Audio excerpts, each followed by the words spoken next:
Nous avons toujours soupçonné qu'un certain nombre de républicains travaillaient secrètement contre Trump. Nous étions convaincus qu'une partie de ceux qui lui avaient été recommandés pendant son premier mandat au gouvernement avaient simplement été placés là, envoyés pour gêner Trump. Relancer l'industrie, améliorer notre vie, lutter contre l'afflux d'immigrés clandestins. Nous n'avions pas de preuves à ce sujet, mais c'était notre impression. Maintenant, nous en avons. La personne sur ça a été trouvée. Passons à la suite. Les dirigeants des partis républicains sauvent Donald Trump de la destitution à la place de Sessions, qui a eu peur et s'est retiré, refusant de participer en tant que premier procureur général de Trump, ancien sénateur républicain. On a proposé à Donald Trump Bill Barr, qui avait déjà été procureur général des États-Unis une fois. Et comment lui expliquer ? Et Donald Trump n'avait aucun lien avec les démocrates et leur marécage. À propos de William Barr et de ses actions contre Donald Trump, parce qu'il agissait contre Trump. Je vais vous raconter, mais je vais quand même commencer par l'ancienne histoire avec William Barr et sa non-implication dans le marécage de Washington. Eh bien, avant cela, peut-être encore quelques mots sur d'autres républicains. Chez nous, on dit républicain seulement de nom, un républicain seulement de nom. John McCain, Mitt Romney, Susan Collins, Liz Charles, Paul Ryan, Mitch McConnell, ce sont tous des noms qui étaient très proches, qui ont dirigé le Parti républicain au Congrès, au Sénat et l'opinion publique en général. Voilà, il faisait tout pour que, sous Trump, notre vie à vous et à moi soit pire. Pourquoi ? Parce que dans ce cas, il n'aurait jamais été réélu, ils ont piégé Trump et ne lui ont pas permis d'annuler. L'Obamacare, c'est l'œuvre de John McCain. D'ailleurs, John McCain a lancé l'enquête, pour ainsi dire, et ce n'est pas seulement une enquête sur tous les détails de la biographie de Trump. Dans le but de le discréditer, il a simplement engagé Fusion GPS, que Hillary Clinton a ensuite repris. Et on ne lui a pas permis de construire le mur. Et pendant les 2 premières années de son mandat, il avait formellement un Sénat et un Congrès entièrement républicains, mais ils agissaient comme s'ils étaient un parti d'opposition.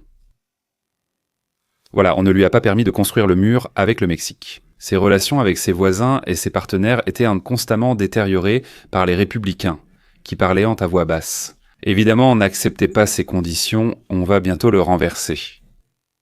Même dans cette situation, Trump a accompli des exploits.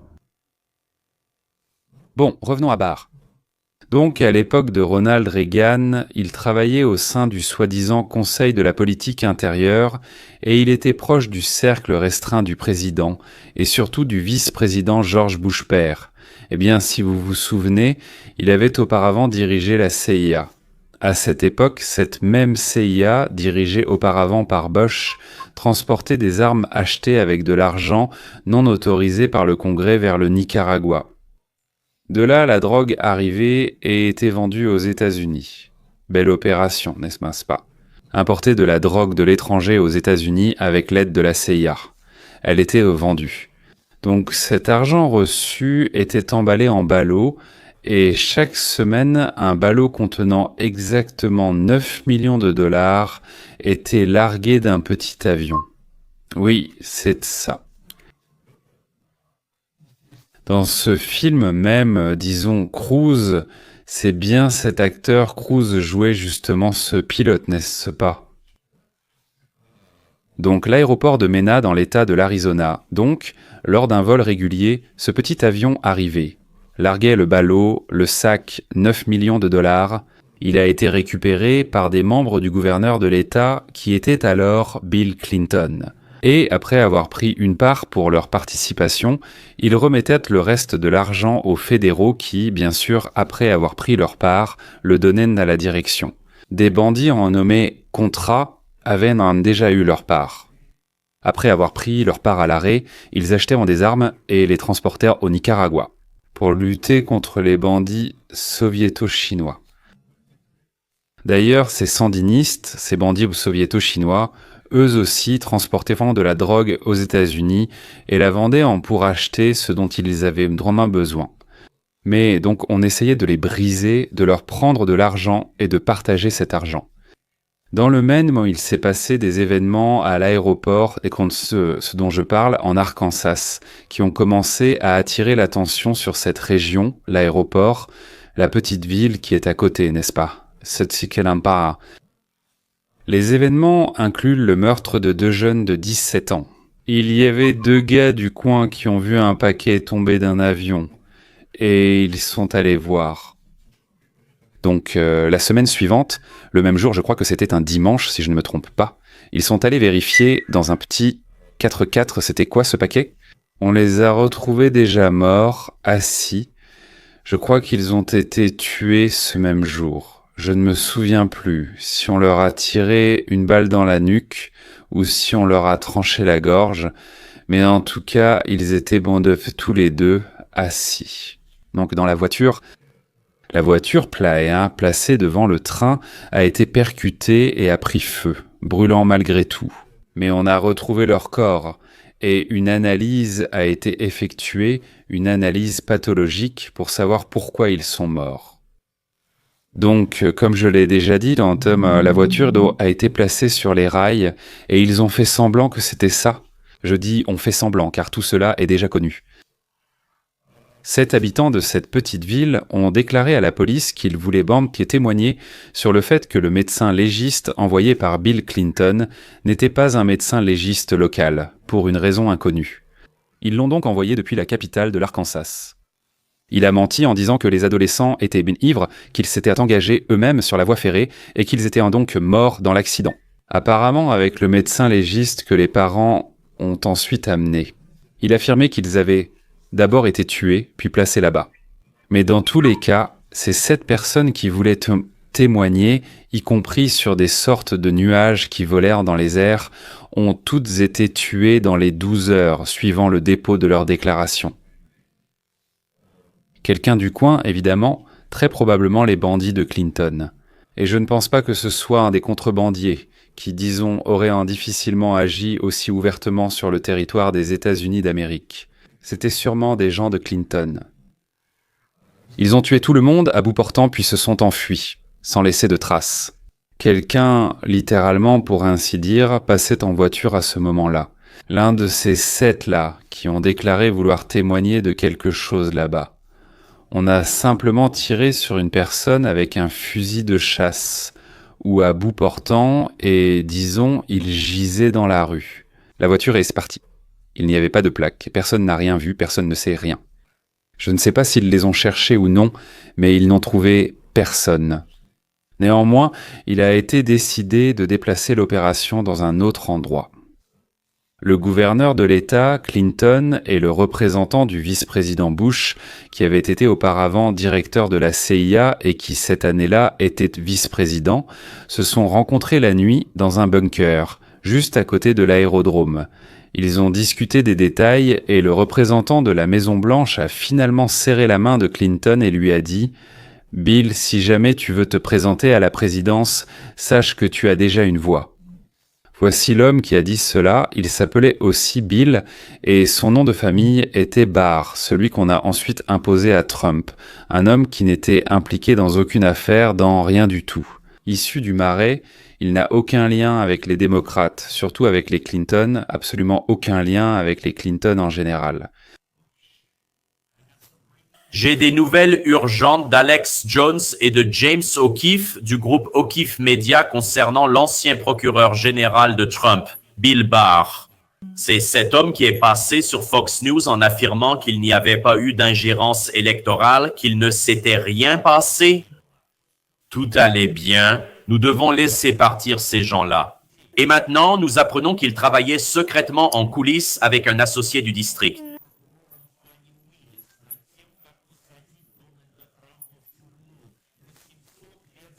La suite au prochain épisode. Je vous rappelle que Fani Willis est la procureure de l'État de Géorgie qui a poursuivi Trump pour avoir prétendument tenté d'interférer dans les élections de cet État. Trump et 18 membres de la Maison-Blanche ont été jugés pour avoir sapé la démocratie aux États-Unis. En conséquence, Fani a été écartée de cette affaire pour comportement non éthique. Elle a payé une amende de, je crois, 54 000 $ pour avoir dissimulé des documents liés à l'affaire. Et voilà que Bill Barr aidait secrètement Fani à rassembler de faux documents pour poursuivre et condamner Trump. Un bon ami et camarade qui n'a jamais eu aucun lien avec Bolotov. C'est maintenant le même Bill Barr qui a refusé d'enquêter sur la fraude électorale, disant qu'aucun juge n'écouterait ces absurdités. C'est le même procureur général qui a fermé l'enquête du colonel à la retraite Tony Shaffer sur le camion qui avait été préalablement rempli de bulletins pour Joe Biden de New York vers la Pennsylvanie. Maintenant, Tony Shaffer, c'est ce gars qui a compris que le 9 septembre 2001, quelque chose se passait. Clinton et Bush lui ont dit de ne pas intervenir. Je vais vous montrer cette vidéo. Je pense qu'elle vous fascinera autant que moi. Je la lance maintenant. C'était en quelque sorte l'une des premières réunions que j'ai eues au sujet de ce plan qu'ils ont élaboré pour poursuivre tous ceux qui travaillent avec ou soutiennent Trump. Et c'était le 13 septembre 2021. Donc, à cette réunion, il y avait moi, Armstrong, Cher Michael et Bill Barr au téléphone. Et ils parlaient du comité du 6 janvier. Ils ont donné mandat au comité. Nous avons commencé avec quelques noms. Ils ont aussi donné beaucoup de noms. Voilà. Nous avons par exemple Michael Flynn, Steve Bannon, Rudy Giuliani, Jeffrey Clark, des personnes ciblées, c'est-à-dire des gens sur lesquels ils veulent se concentrer davantage. Et il y avait aussi Stuart Rhodes, Enrique Tarrio et Roger Stone. Et donc, j'ai une citation. C'était quelque chose comme « Barr et Cheney veulent que les gens prêtent attention à Roger Stone, Rhodes, Tarrio et Bannon, ainsi qu'à Kimberly Guilfoyle, qui est proche de Trump. » Armstrong apparaît à la télévision ou sur les réseaux sociaux où il se connecte à son compte Twitter ou X et affirme qu'il est républicain. C'est quelqu'un de très patriote, il aime son pays et tout ça. Mais en même temps, il a eu des réunions avec Bill Barr pour planifier contre Trump et contre les personnes impliquées dans les événements du 6 janvier. Bill Barr est le procureur général qui était censé soutenir Trump, mais que Trump a renvoyé à la dernière minute quand il a compris que c'était un idiot qui n'allait pas enquêter sur toutes les anomalies de l'élection de 2020. Des centaines de milliers de bulletins ont été amenés en Pennsylvanie, victoire après victoire dans chaque État. Au milieu de la nuit pour Biden, une toilette cassée en Géorgie, le dépouillement des bulletins dans le comté de Maricopa en Arizona, qui a pris presque 3 semaines. Bill Barr a tout couvert. Trump lui a dit « Dégage d'ici, tu ne fais pas ton travail, c'est littéralement ton travail ». Nous apprenons qu'il préparait une liste pour l'affaire Racketeer Influence and Corrupt Organizations. Nous apprenons que Bill Barr a ciblé Roger Stone, Enrique Tarrio et d'autres personnes qui venaient dans mon émission, Alex Jones, Nick Fuentes et d'autres. Tout cela était un effort coordonné. Rines voulait renverser Donald Trump, éditeur des sous-titres. D'ailleurs, j'avais même oublié que Barr, ayant toutes les preuves de fraude électorale entre les mains, a refusé de poursuivre en justice et a interdit au ministère, c'est-à-dire au ministère de la Justice, de faire de même. Les juges effrayés refusant de prendre les affaires des avocats dits non gouvernementaux. Et l'État qui était censé protéger les élections faisait tout pour que Trump, c'est-à-dire un homme qui ne venait pas de leur marécage, disparaisse et ne revienne jamais. Pour eux, seul leur cercle d'argent et leur pouvoir comptaient un, pas le pays. Voilà, tout était fait comme si c'était humain, oui, comme des gens, comme une personne, et ils agissent ainsi. Mais nous, ceux qui payons le salaire de ces salauds, nous n'aimons pas ça. Ce que nous apprenons de la directrice du renseignement national, Tulsi Gabbard, c'est que la CIA lui a en fait demandé de ne pas diffuser cette information sur Obama. Ce serait mauvais pour le pays. Ne partagez pas ces documents sans les avoir expurgés. Elle a dit non, les Américains méritent la vérité. Je veux vous montrer davantage de ce qu'elle a dit à ce sujet parce que Dieu la bénisse. Nous ne le savons que parce qu'elle a eu le courage de s'exprimer et de le partager. C'est ici que vous utilisez le mot dangereux. C'est ici que l'utilisation de la communauté du renseignement comme une arme peut avoir un résultat aussi dangereux qu'il est vraiment impossible de mesurer. Quand nous regardons le président actuel des États-Unis et le président Obama mécontents du résultat des élections, et en créant l'apparence d'un transfert pacifique du pouvoir, en affirmant encore et encore qu'il est le défenseur de la démocratie. Et pourtant, le lancement de ce que nous savons maintenant provenait du président Obama. Il y avait une mission cachée, essentiellement pour saper la volonté du peuple américain, créer ce mensonge qui remettrait en question la légitimité de l'élection du président Trump et de son 4e mandat de 3 ans. Qu'est-ce qui a finalement conduit à un véritable coup d'État qui a duré plusieurs années? Un coup d'État qui s'est étendu sur plusieurs années, mené mollement à la Maison-Blanche, dirigé par les démocrates mais soutenu par un certain nombre de républicains issus du même marécage. Les uns comme les autres détestaient les Trump parce qu'ils s'en est pris à leurs revenus, à leur position et à leur pouvoir incontrôlé. Le champion de la démocratie, Barack Obama, soutient Hillary Clinton en coulisses. Nous n'avons pas d'informations internes sur les raisons pour lesquelles il a fait cela, car c'était le plan d'Hillary Clinton. Il s'est simplement avéré être le marionnettiste le plus influent pour le mettre en œuvre. Mais au final, Hillary Clinton contrôlait Barack Obama. Barack Obama n'était pas plus puissant. Et c'est pourquoi il voulait mettre Clinton au pouvoir. Et c'est pourquoi il a suivi son plan désastreux. En réalité, je ne suis pas d'accord avec cette analyse. Stéphane, Hillary n'était pas plus puissante. C'est juste que Barack partait. Il faisait déjà partie du passé, tandis que Hillary représentait l'avenir des démocrates. Mais cela ne change rien au fond.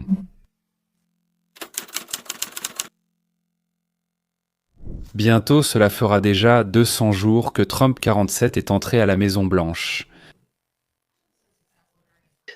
En fait, il a eu tellement de succès pendant son premier mandat, mais il a beaucoup appris. Il y a eu beaucoup d'apprentissage sur le tas. Qu'a fait le président Trump pendant son premier mandat? Il a eu une pause de 4 ans. Et vous savez, quand vous vivez des moments qui changent la vie, comme une tentative d'assassinat, je pense qu'il en est sorti. En disant, j'ai une seule raison d'être ici maintenant, et c'est de devenir présidente, de sauver ce pays. J'ai un travail pour 4 ans. Il ne perd pas de temps. La plupart des gens, la plupart des présidents en 4 ans, Ashley, n'auraient même pas pu rêver de faire ce que la présidente Trump a accompli en seulement 200 jours. j'ai interrompu Laura, la belle-fille de Trump. Nous avons eu la chance qu'en 2020, Trump n'ait pas été élu, ou, s'il l'a été, qu'il ne soit pas devenu président. Son caractère s'est endurci, il a compris que le pays était au bord du gouffre, il a eu l'occasion d'élaborer des plans, de recruter et de former des gens. Et en entrant à la Maison-Blanche pour la 2e fois, il avance sans s'arrêter vers les objectifs fixés. Les 200 jours les plus réussis de n'importe quel président dans l'histoire américaine. Il a été victime d'une tentative d'assassinat où nous avons tous été témoins d'un miracle de Dieu qui a préservé sa vie en direct au lieu que sa cervelle éclate en 4K. Et il croit qu'il est ici pour faire tout ce qu'il peut pendant 4 ans. Genre, utilisez mon corps, utilisez mon esprit, travaillons et rendons l'Amérique à nouveau grande. Sous-titre. Dans le congrès de plusieurs États, il existe une disposition sur le quorum. Disons par exemple que dans le congrès d'un État, il y a 100 personnes et tout le monde n'est pas présent à chaque séance. Mais s'ils sont moins de, disons, 60 personnes, alors dans un certain État, la séance ne peut pas avoir lieu. Dans certains, c'est 70 personnes, dans d'autres, il n'y a pas du tout cette règle. Les démocrates se sont déjà enfuis plusieurs fois dans d'autres États pour ne pas être amenés à former le quorum. Voici le bâtiment du Congrès. Par exemple, au Texas, il faut, je crois, 60 personnes, et il y a 40 à 50 démocrates. Ils se sont enfuis du Congrès du Texas, principalement en Californie et au Massachusetts. Et ils restent là-bas pour empêcher les républicains de voter sur la modification des contours des circonscriptions. Les démocrates parlent de ces contours, c'est-à-dire des frontières des circonscriptions à l'intérieur desquelles on vote pour un membre du Congrès. Les démocrates, ils ont modifié ces contours, ces frontières, pour améliorer leurs chances de gagner au Congrès pour les États-Unis. Et les républicains veulent ramener ces contours à ceux qui existaient auparavant. Je ne veux pas dire que les républicains sont bons et les démocrates sont séparés dans Ars ensemble. Les uns comme les autres font exactement la même chose. C'est juste que quand les démocrates font ça, eh bien d'accord, que faire, ils ont gagné, ils en ont le droit. Mais quand les républicains gagnent, alors les démocrates essaient de résoudre exactement le même problème par tous les moyens, disons, non constitutionnels. Voilà, enfin, comme on dit, ils ont trouvé une solution directe, ils ont trouvé une méthode. Et les démocrates essaient d'attendre là-bas. Ils essaient de gagner du temps pour que les républicains accumulent beaucoup de dossiers à régler. Et ils seraient alors obligés de faire des compromis avec eux et de négocier sur certains sujets.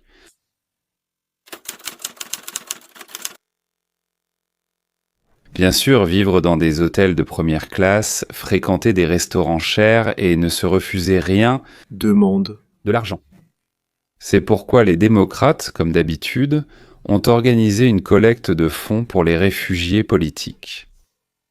Ce sont eux, les réfugiés politiques, mais là le procureur général de l'État du Texas. Donc, il lui est venu une idée intéressante. Les démocrates reçoivent de l'argent pour ne pas voter, et ceux-ci pour voter. Et il y a ce pourquoi ils ont été élus. Ils ont été élus pour voter, c'est ça, pour ou contre certaines lois. En d'autres termes, certains donateurs les payent pour qu'ils n'accomplissent pas les devoirs qu'ils ont juré d'accomplir. Cela s'appelle la corruption de fonctionnaires, et ceux qui acceptent cet argent pour ne pas faire leur travail, leur devoir, sont coupables d'avoir accepté des pots de vin, c'est-à-dire qu'ils sont des corrompus. Le procureur général du Texas a exigé du tribunal de geler tous les fonds collectés pour cette grève, cette manifestation et autres activités similaires. De plus, il a demandé de geler les comptes de tous les membres du Congrès qui se sont enfuis jusqu'à leur retour au travail. Et le tribunal a accepté, estimant que ces demandes étaient tout à fait légitimes. De plus, à partir de ce moment, tout dollar reçu par les démocrates en fuite pour vivre en dehors de l'État pendant que la session est en cours et qu'ils devraient travailler est considéré comme un pot de vin et est passible de sanctions selon la loi sur la corruption. Mais en plus de cela, chaque jour d'absence au travail de chaque démocrate en fuite doit être remboursé à l'État à hauteur de $500 par jour. C'est-à-dire que chacun de ceux qui ont fui doit $500 par jour. Si tu restes absent, 10 jours tu devras rendre $5000. C'est-à-dire qu'ils ne peuvent pas consigner, qu'ils ne peuvent pas utiliser l'argent spécialement collecté par le procureur général. Ils ne peuvent pas utiliser leurs fonds de service qui sont bloqués sur leur compte. Et une amende de $500 par jour. De plus, leurs employés de bureau ne le peuvent pas non plus. recevoir d'argent D'un compte gelé, ni pour les dépenses, ni pour leur propre salaire. C'est exactement ainsi que Trump apprend au monde à résoudre les problèmes avec des leviers financiers. Ainsi, d'autres pays et les politiciens trop arrogants sont sanctionnés par le rouble ou, dans ce cas précis, par le dollar. Essayons de comprendre. En démocratie, les décisions se prennent à la majorité des voix, parfois à la majorité simple, soit la moitié plus une selon la Constitution. Pour 100 personnes, c'est 51, pour 1000, c'est 501, etc. Parfois, c'est une super majorité, disons 67 voix sur 100.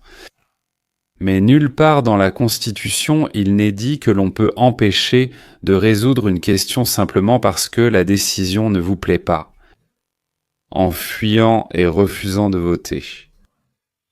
Chaque fois qu'un parti sera mécontent et voudra faire échouer un vote, il s'enfuira dans un autre État et s'y cachera. La démocratie ne fonctionne que si tout le monde agit honnêtement. C'est-à-dire qu'ils gagnent ou qu'ils perdent, ils votent. Les membres du Congrès peuvent voter pour, contre ou s'abstenir, mais ils n'ont pas le droit de fuir.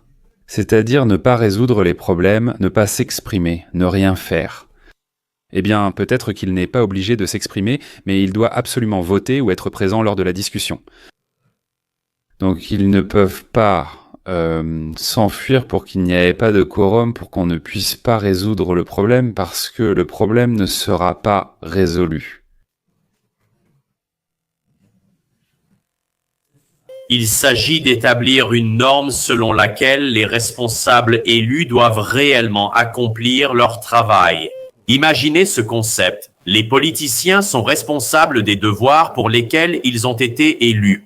Les électeurs reçoivent maintenant ce qui leur a été promis avec Trump. C'est une nouvelle ère. La présidence de Trump incarne le principe promesse faite, promesse tenue. La défense de la démocratie par la tromperie est révolue. Si vous êtes élu, vous devez au moins vous présenter. Impossible de ne pas évoquer l'Ukraine et la rencontre Trump-Poutine. Je ne crois pas qu'une telle rencontre puisse avoir lieu, à moins qu'il n'y ait déjà 90% d'accord sur les moyens de résoudre le conflit. Et je ne pense pas que Poutine va réserver une surprise à la dernière minute. Très probablement, ce sera ce qu'on appelle un plat blueprint, c'est-à-dire une sorte de plan, une sorte de calque de ce qu'ils signeront s'ils parviennent à un accord final. Elle existe déjà. La Russie avertit ce matin que certains pays, y compris la Chine, déploient des efforts titanesques pour empêcher la conclusion de cet accord de paix.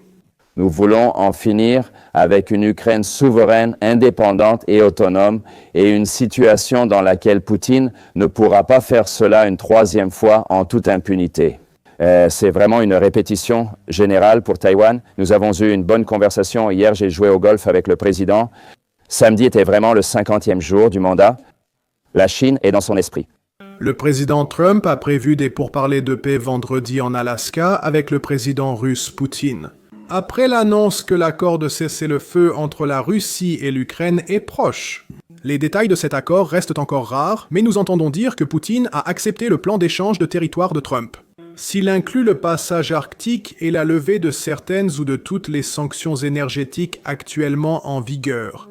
Cela signifie-t-il qu'une solution a été trouvée ? Une solution qui conviendrait à la fois à la Russie et à l'Ukraine ? Ce n'est probablement pas ce dont les partis auraient rêvé, mais c'est peut-être une solution. Donald Trump a appelé cela un échange territorial.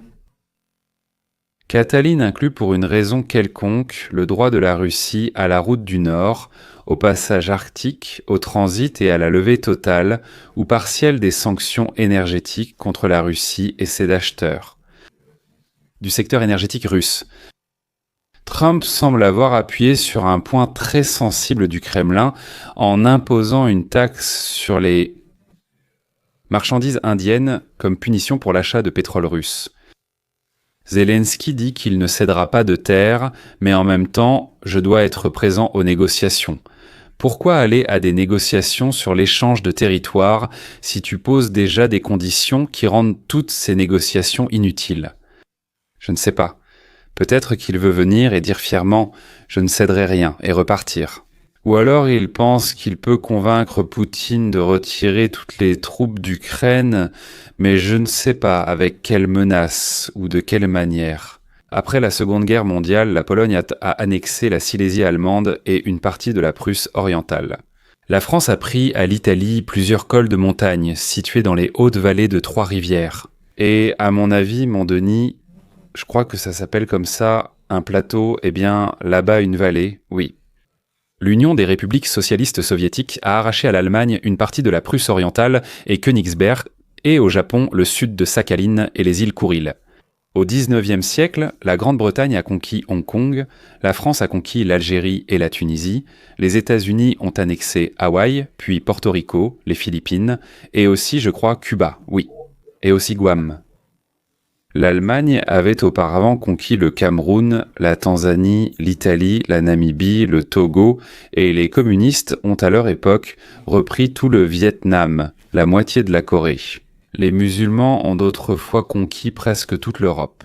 Gengis Khan a régné sur le plus vaste territoire impérial du monde.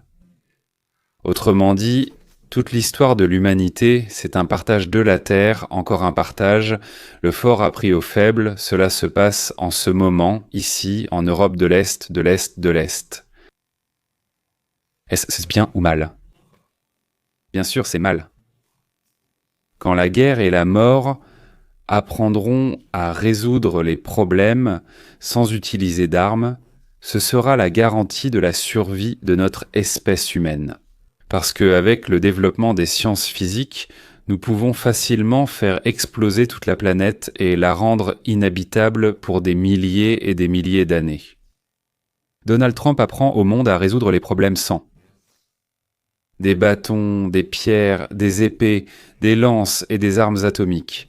Et c'est la seule chance pour l'humanité de survivre, apprendre à ne pas se précipiter sur les armes. Le président de l'Ukraine, selon les rapports de nos services de renseignement, travaille avec le Parlement, la Rada et le cabinet sur l'adoption de cet échange de territoire.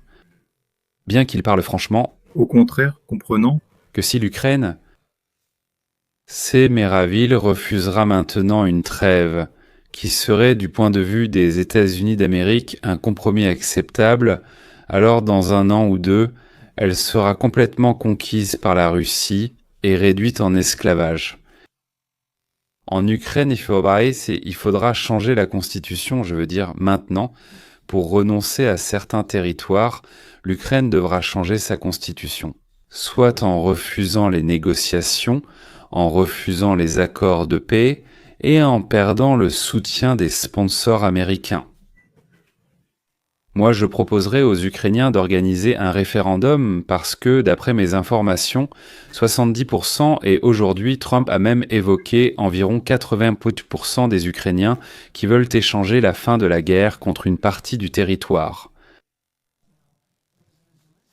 Maintenant, le président Zelensky doit obtenir tout le nécessaire, car il devra se préparer à signer quelque chose, et je pense qu'il travaille dur là-dessus. Vous regardez le territoire pour lequel on s'est battu pendant 3 ans et demi, vous savez, beaucoup de Russes sont morts, beaucoup d'Ukrainiens sont morts. Donc, nous regardons cela, mais en réalité, essayer de récupérer quelque chose, d'échanger quelque chose, c'est difficile. En réalité, rien n'est simple, c'est très difficile, mais nous allons récupérer une partie, nous allons obtenir quelque chose, échanger quelque chose. Un échange de territoire et l'amélioration de la rivière profiteront aux 2 parties. À ce jour, le différend territorial porte sur 4 régions ukrainiennes en rouge. Louhansk, Donetsk, Zaporizhia, Kherson, ainsi que la Crimée en mer Noire. Maintenant, quels territoires sont prévus pour l'échange? Nous ne le savons pas. Il faudra attendre et voir. Mais du point de vue américain, du point de vue de la politique étrangère des États-Unis, cela n'a presque rien à voir avec l'Ukraine, peu à voir avec la Russie et tout à voir avec la Chine. La poursuite de cette guerre n'aide personne, sauf la Chine. La Chine est le seul pays qui en profite actuellement. Les États-Unis et l'Europe ont dépensé des centaines de milliards de dollars et de ressources pour cette guerre. L'Ukraine et la Russie perdent toutes les 2. Ils ont perdu des centaines de milliers de personnes, mais la Chine n'a rien dépensé. Ils n'ont perdu personne et en tirent d'énormes bénéfices en achetant le pétrole et le gaz russe sous sanctions. Que signifie acheter du pétrole et du gaz sanctionné de Russie et d'Iran? Cela signifie que c'est à prix réduit, c'est-à-dire moins cher. Les réductions peuvent aller d'$1 à $20 par baril. Les variétés Ural, ou Oural comme ils l'appellent, c'est comme une marque à nous. L'envoyé spécial aux investissements de Poutine, Kirill Dmitriev, prévient que plusieurs pays souhaitant poursuivre le conflit tenteront d'empêcher la rencontre prévue entre Poutine et Trump. Regardez la guerre Ukraine-Russie à travers le prisme de la Chine. Tout est lié à elle. L'objectif est de mieux préparer les États-Unis à un futur conflit contre la Chine. C'est pourquoi nous avons vu Trump faire pression sur Zelensky il y a quelques mois pour qu'il signe un accord sur les minéraux de terres rares.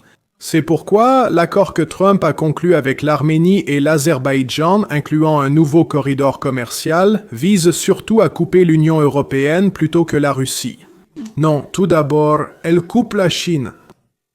Regardez, analysons cela rapidement. Le Pentagone, ils ont tout calculé. Le Pentagone est une organisation de planification. Tout ce qu'ils font, c'est planifier. Ils ont des plans pour tout. Ils organisent constamment des jeux de guerre. Ils étudient chaque scénario possible pour comprendre ce qu'il faut faire pour gagner la guerre. Dans ce cas, gagner la guerre contre la Chine. Et à chaque fois qu'ils le font, nous sommes censés perdre. D'après moi, la seule façon de changer cela est de se battre. C'est comme un secret de polichinelle à Washington. Pourquoi, à votre avis, Washington est-il aussi obsédé par la Russie?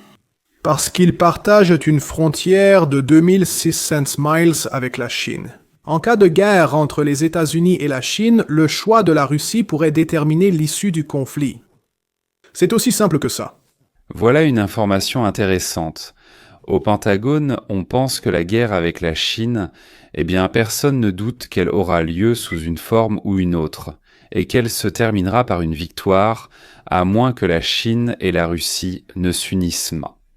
Voilà pourquoi Barack Obama a tenté de séduire Vladimir Poutine, et pourquoi Joe Biden a voulu offrir l'Ukraine à Poutine.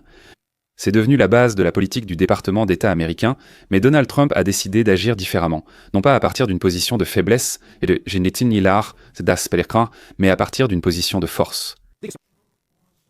Donald Trump veut améliorer les relations avec la Russie, travailler avec elle, arrêter de la pousser vers la Chine et au contraire l'éloigner de la Chine, tout en détruisant le monopole de la Chine sur les terres rares.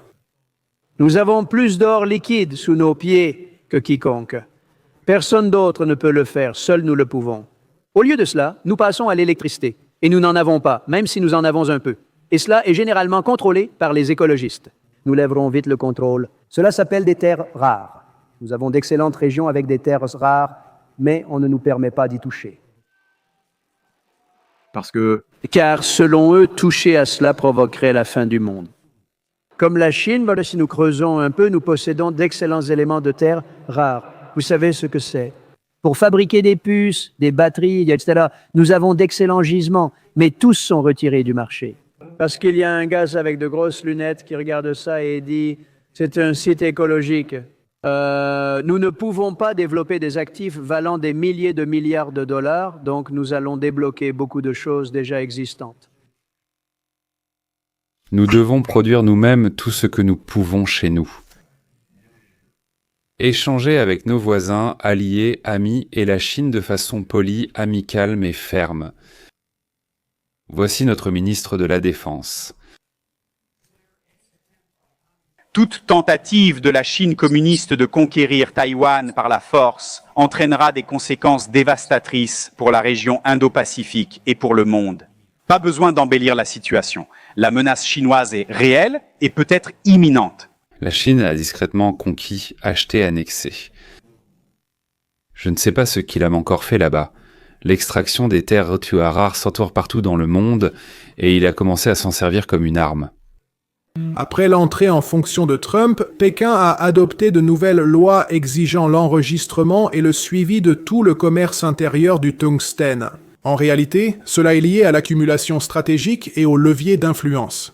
La Chine savait depuis longtemps ce que les dirigeants occidentaux avaient oublié. Contrôler les matières premières, c'est contrôler le résultat. C'est le levier d'influence ultime. À Washington, le président Trump est revenu et a lancé une guerre économique en réponse pour l'industrie et la souveraineté industrielle. Enfin, les États-Unis ripostent. La fin de la guerre entre la Russie et l'Ukraine n'est qu'un premier petit coup dans cette partie d'échec de la politique étrangère. Au fait, si les choses avec Poutine en Alaska se passent qu'on pense comme prévu, Zelensky pourrait être convoqué là-bas, mais seulement après qu'il aura obtenu suffisamment de voix à la Rada pour approuver l'accord. Bon, très bien. Pour le dessert.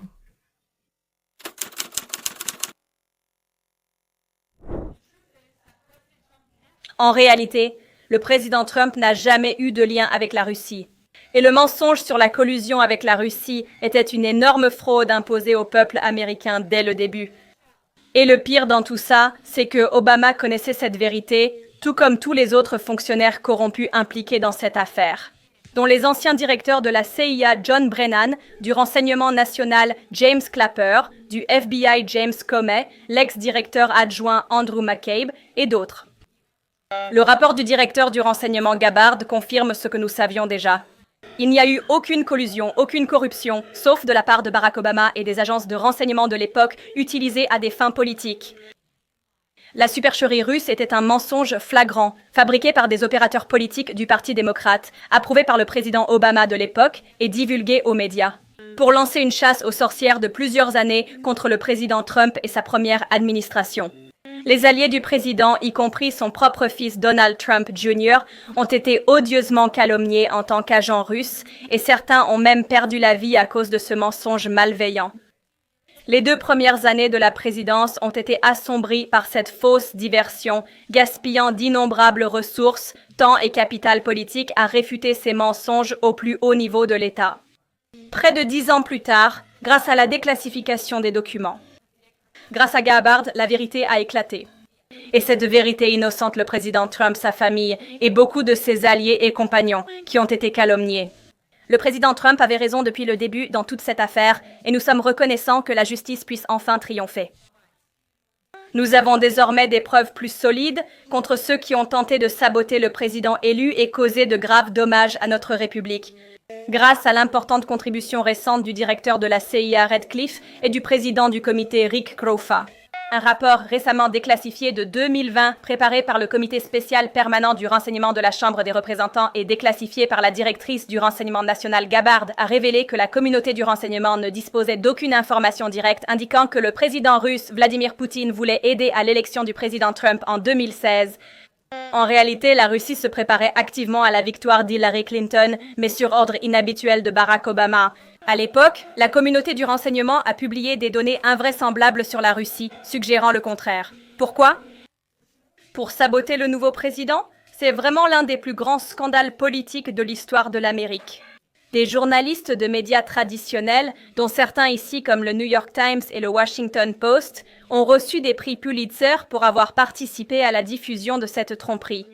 Il est temps de retirer ces récompenses à ces journalistes, car diffuser de la désinformation politique n'est pas du journalisme. Le Parti démocrate et ceux qui, au sein de la communauté du renseignement, transmettent des informations sorties de leur contexte et fausses afin de promouvoir un récit politique mensonger. Je cède maintenant la parole à la directrice du renseignement national, Tulsi Gabbard, pour plus d'informations, puis nous prendrons vos questions. C'est une excellente conclusion, présentée de manière experte. Les salauds, les démocrates et leurs sbires corrompus nous ont calomniés, salis, trompés et ont trompé tout le monde pour que leur homme gagne la présidence. Merci, bonne journée. À la demande du président Trump et avec l'appui du président du comité du renseignement de la Chambre, Rick Crawford, nous avons publié aujourd'hui un rapport déclassifié du personnel majoritaire préparé en septembre 2020. Les révélations stupéfiantes que nous publions aujourd'hui devraient inquiéter chaque Américain. Il ne s'agit pas de démocrates ou de républicains, il s'agit de l'intégrité de notre République démocratique et de la confiance des électeurs américains dans le fait que les votes exprimés seront pris en compte. Il existe des preuves irréfutables montrant comment le président Obama et son équipe de sécurité nationale ont orchestré la création d'une évaluation de la communauté du renseignement qu'ils savaient être fausse. Ils savaient que cela aiderait à créer un récit entièrement fabriqué. On prétend que la Russie a influencé les élections de 2016 pour favoriser Trump et que cela a été présenté au public comme une vérité. Ce n'est pas le cas. Le rapport que nous avons publié aujourd'hui montre en détail comment ils ont procédé. Ils ont fabriqué des conclusions à partir de sources peu fiables. Ils ont dissimulé des preuves et des informations crédibles qui contredisaient leurs fausses affirmations. Ils ont violé les normes traditionnelles de la communauté du renseignement et ont caché la vérité au peuple américain. Ce faisant, ils se sont entendus pour saper la volonté du peuple américain qui avait élu Donald Trump lors de ses élections de novembre 2016. Ils ont travaillé avec leurs partenaires dans les médias pour promouvoir ce mensonge, sapant finalement la légitimité du président Trump et lançant un coup d'État de plusieurs années contre lui et son administration. Nous sommes ici aujourd'hui car le peuple américain mérite la vérité, des responsables et la justice. Les enregistrements publiés vendredi concernaient le directeur du renseignement national et ceux du sénateur Chuck Grassley lundi. Ce qui est connu sous le nom d'annexe Clinton, qui était une annexe au rapport du bureau de Minsk, l'inspecteur général du ministère de la Justice de 2018, ainsi que le rapport de surveillance du comité du renseignement de la Chambre des représentants que nous publions aujourd'hui. Tout revient à la même chose et confirme le même rapport. Il y a eu une politisation grossière et des manipulations orchestrées par l'administration Obama dans le but de délégitimer le président Trump avant même son investiture, ce qui a finalement usurpé la volonté du peuple américain. J'examinerai les principales conclusions du rapport du comité du renseignement de la Chambre qui a enquêté sur les allégations de l'évaluation de la communauté du renseignement commandée par le président Obama et publié en janvier 2017. L'objectif principal de Poutine lors des élections de 2016 était de miner la confiance dans la démocratie américaine, pas de favoriser un candidat. En fait, ce rapport montre que Poutine s'est abstenu de divulguer des informations compromettantes sur Hillary Clinton avant les élections à la place. Il comptait plutôt les publier après les élections pour affaiblir ce que Moscou voyait comme la présidence inévitable de Clinton. Dans l'évaluation de la communauté du renseignement de janvier 2017 commandée par le président Obama, John Brennan, qui était alors directeur de la CIA, et la communauté du renseignement ont délibérément caché des informations montrant que Poutine conservait le matériel le plus compromettant qu'il avait sur Hillary Clinton jusqu'à sa possible et probable victoire. Le rapport détaille les informations que la Russie et Poutine avaient sur Hillary Clinton, incluant des crimes possibles comme des rencontres secrètes avec des organisations religieuses américaines où des responsables du département d'État auraient offert un financement accru en échange du soutien à la campagne présidentielle de Clinton. Ils avaient également des documents montrant la protection du département d'État envers les employés du département d'État qui soutiendraient la campagne présidentielle d'Hillary Clinton. Des courriels du Comité national démocrate contenaient des preuves présumées de problèmes psycho-émotionnels d'Hillary, de crises de colère, d'agressivité et d'euphorie. Et que la secrétaire d'État de l'époque, Clinton, aurait soi-disant pris quotidiennement de puissants tranquillisants. À l'époque, le directeur de la CIA, Brennan, et le renseignement ont mal interprété des informations et utilisé des sources douteuses pour créer un récit mensonger selon lequel Poutine aurait eu une nette préférence pour Trump. Brennan et la communauté du renseignement ont trompé les législateurs en utilisant le dossier Steele discrédité pour évaluer les intentions de la Russie, prétendant à tort qu'il avait une valeur de renseignement alors qu'ils savaient qu'il était discrédité. La communauté du renseignement a exclu des informations importantes et a ignoré ou cité de manière sélective la fiabilité qui contredisait les principales conclusions de l'évaluation du renseignement concernant le prétendu soutien de Poutine à Trump. L'inclusion de ces données de renseignement aurait montré que l'affirmation de l'évaluation du renseignement était invraisemblable, voire absurde. L'évaluation du renseignement a omis des informations provenant de sources fiables, telles que le fait que certains responsables du renseignement russe, je cite, prévoyaient la victoire de la candidate Hillary Clinton. D'autres pensaient qu'aucun des deux, Trump ou Clinton, ne respecterait les intérêts russes. Comme indiqué dans les documents de l'Office of the Director of National Intelligence publiés vendredi, plusieurs évaluations de la communauté du renseignement publiées quelques mois avant les élections de novembre 2016 ont conclu que la Russie n'avait ni l'intention ni la capacité d'influencer le résultat des élections américaines. Le 5 décembre 2016, le FBI et l'Office of the Director of National Intelligence ont tenu la première réunion à huis clos après les élections avec le comité du renseignement de la Chambre des représentants, au cours de laquelle aucune des agences n'a mentionné le désir de Poutine de faire élire Trump. Le rapport quotidien du président, rédigé le 8 décembre 2016, affirmait qu'aucun acteur russe ni criminel n'avait influencé le dépouillement des votes. Ce document a été retiré quelques heures avant sa publication suite, je cite, à de nouvelles instructions. S'il avait été publié, il aurait été présenté aussi bien au président Obama qu'au président élu Donald Trump. Le 9 décembre 2016, le Conseil de sécurité nationale a réuni les hauts responsables de la sécurité nationale du président Obama, y compris le directeur de la CIA Brennan, James Clapper, alors directeur du renseignement national d'Obama, Susan Rice et d'autres. Après la réunion secrète, l'adjoint du directeur du renseignement national, Clapper, a envoyé un courriel à la communauté du renseignement sur la mission présidentielle concernant l'ingérence russe dans les élections. demandant au bureau du directeur du renseignement national de préparer une nouvelle évaluation à la demande du président. Le rapport du comité du renseignement de la Chambre, publié aujourd'hui, révèle que, je cite, « Contrairement à une analyse habituelle, l'évaluation du renseignement était un produit très médiatisé commandé par le président Obama.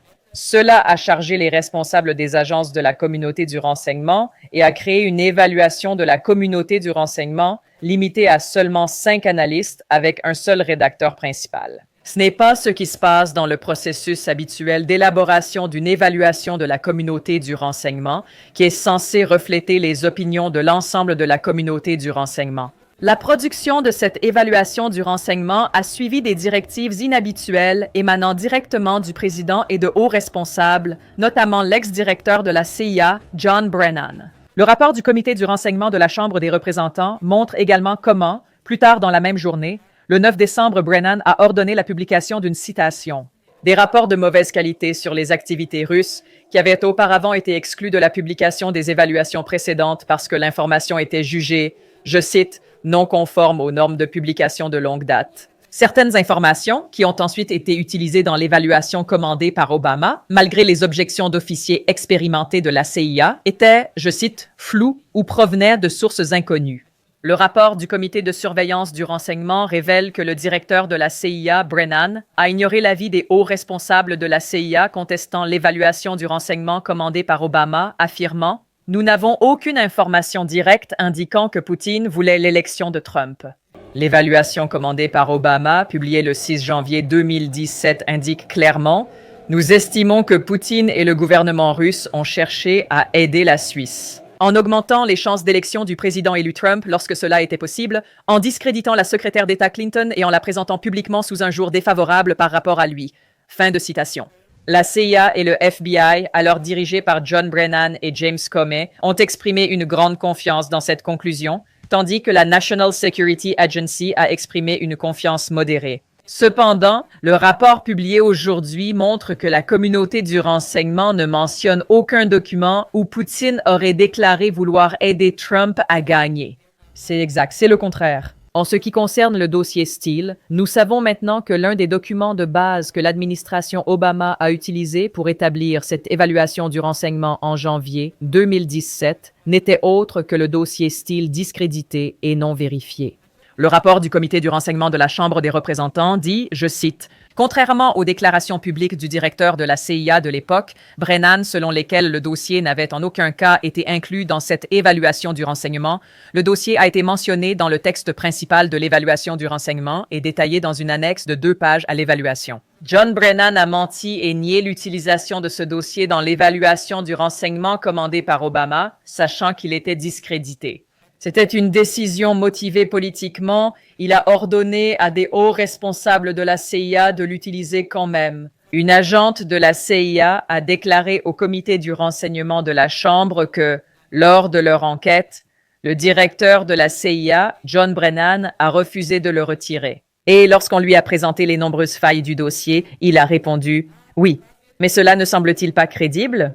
Même le rapport bipartite du comité du renseignement du Sénat, publié en 2020, a critiqué les actions du FBI concernant le dossier Steele, soulignant son caractère totalement non vérifié et l'ignorance délibérée des procédures de la communauté du renseignement lors de son utilisation. Le président Obama, Hillary Clinton, John Brennan, James Clapper, James Comey et d'autres, ainsi que leurs porte-parole médiatiques, ont sciemment menti en relayant le récit fictif issu de l'évaluation du renseignement de janvier 2017 avec un haut degré de certitude comme s'il s'agissait d'un fait. John Brennan, alors directeur de la CIA, a déclaré dans une note à ses employés en décembre 2016 « Il existe parmi nous un fort consensus concernant l'ampleur, la nature et les intentions de l'ingérence russe dans notre élection présidentielle. » National Broadcasting Company News a rapporté que Brennan, James Clapper et James Comey ont approuvé l'analyse de la CIA affirmant que la Russie avait aidé Trump à gagner la présidence. En tant que directeur du renseignement national sous Obama,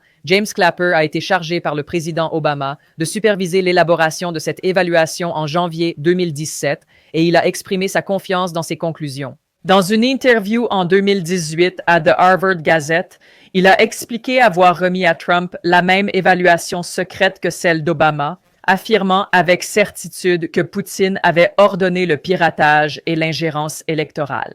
Clapper a ensuite ajouté « Je pense qu'ils, les Russes, ont vraiment influencé les résultats ».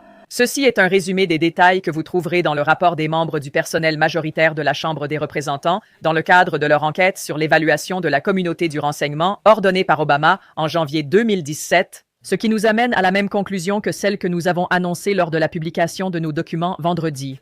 Les conséquences de cela sont vastes et concernent l'intégrité de notre République démocratique. Cela est allié au fait que le président sortant prend des mesures pour fabriquer des renseignements afin de saper et d'usurper la volonté du peuple américain lors de ces élections et de lancer un coup d'État de plusieurs années contre le président entrant des États-Unis, Donald Trump. Merci. Je pense qu'ils vont essayer de mettre Obama en prison, même si on dit, pour détourner l'attention, que c'est impossible. Qu'ils n'y pensent même pas. Mettre cet Obama en prison serait une leçon incroyable pour tous les futurs politiciens, montrant que personne n'est au-dessus des lois. COM, rédacteur de sous-titres. Personne n'est au-dessus de la loi, personne n'échappera à la punition. Ce serait bien sûr vraiment génial. Messieurs, c'est tout pour aujourd'hui, nous terminons ici. La vidéo était un peu longue, s'il vous plaît, parce que je voulais vous transmettre le discours de Tulsi Gabbard. Il était assez long. Il y a ce qu'on appelle le parrainage. Cela coûte à partir de 4 $. Pourquoi? À partir de 4, voire plus, par mois. S'il vous plaît, allez dans la description. Il y a une note, un lien, une note, un lien, probablement, et non une réduction. Cliquez, allez-y, tout est très clair là-bas. S'il vous plaît, abonnez-vous. Nous avons en général besoin d'un certain financement pour nos besoins techniques, et tout ce que nous recevons de nos sponsors, nous le dépensons entièrement. Il en manque encore, comme vous pouvez le comprendre. Mais bientôt, je pense qu'il y aura beaucoup de bons sponsors, et bientôt, il y aura tout ce qu'il faut.